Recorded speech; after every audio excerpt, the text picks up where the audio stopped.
Hey everybody, welcome to YouTube this week with Phil Jost reading Smoke. Hey, so this week we're at the single family residentials, and right away, this is really early here, even before arrival, but we have a significant volume back here, right? And then what we could, if you look at this when it's actually moving, let me make sure that I gotta click the volume off. But once we get going on it, um, you'll see that there's a pretty good volume, uh, pretty good turbulence, right? It's turbulent way up into here, but it's pretty thin and black, right? So volume, velocity, density, color, I'd say moderate volume of turbulent, thin, black. And so we're looking at this, and the way it's coming out here makes me, my first read is that it might be an exterior fire, like a deck or a grill or something like that, or extending and even this smoke right here coming out of the eaves could reinforce that, because that smoke can go up in and then across. But what we have is this smoke coming out of the man door, the main access door to the house, right out of the tip of it.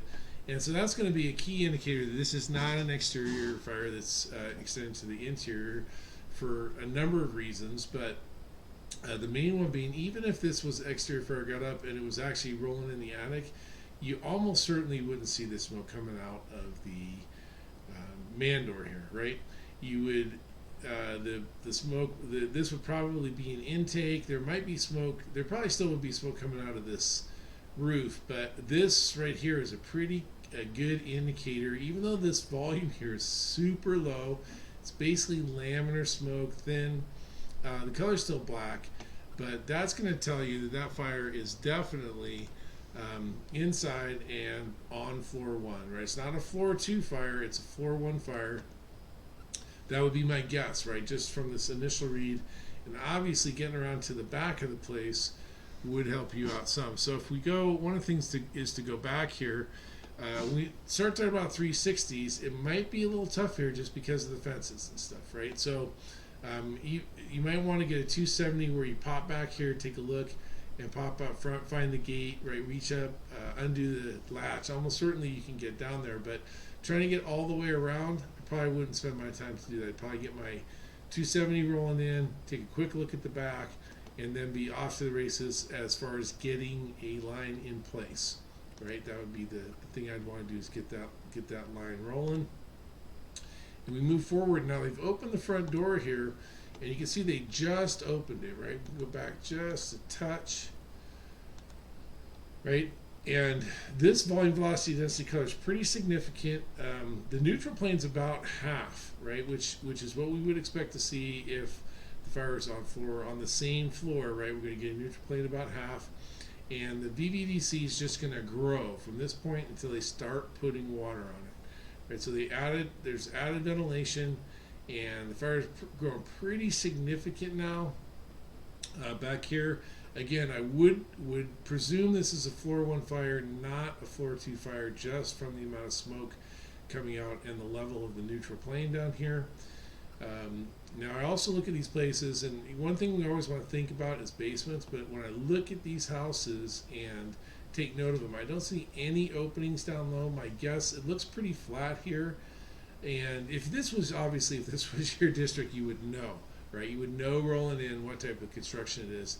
But during that 270, you'd be able to see that and take account of the basement. I don't think there's basements here, just from my read of the buildings, right? So always read the smoke and read the building so you understand what's going on. But the VVDC here has gotten significantly higher over the course of time. We've been watching it, and we're going to pop it forward, and we're going to get to where they're starting to put water. And I'm going to go back just to there and let the truck roll in. Okay, so now we can see there's a good changeover, starting to get a good changeover to white up in the front, and we're going to get pretty good change in the back here pretty soon. And from that point, right, and this is what we have going here. It's a little bit jumpy. Let me make sure. Let me try if I can see if I can get it to be a little bit smoother for us. And now we have copious volumes, right? Copious volumes of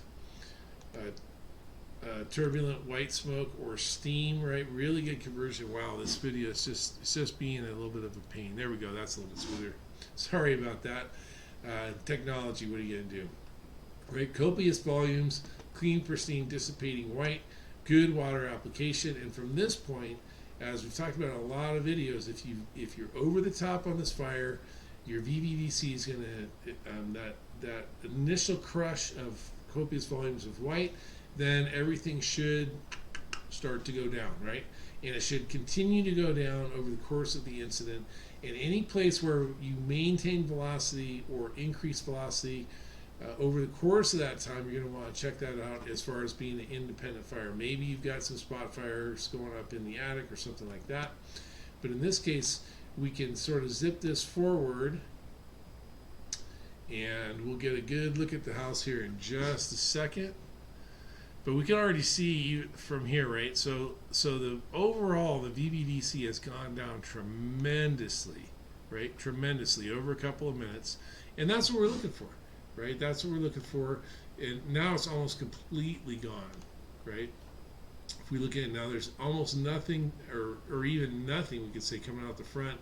And only look at it, you can watch it dissipate up there, that clean, pristine, dissipating white, as that steam rises and then just goes away, right? So now is the time when I'd be specifically looking for areas where that smoke seems to maintain velocity and some dark color, and then track in on those for fire extension, right? So pretty good example of a video where the main body, right, we look at the main body of smoke in this video up at the very, very front edge, right, when they're first coming in.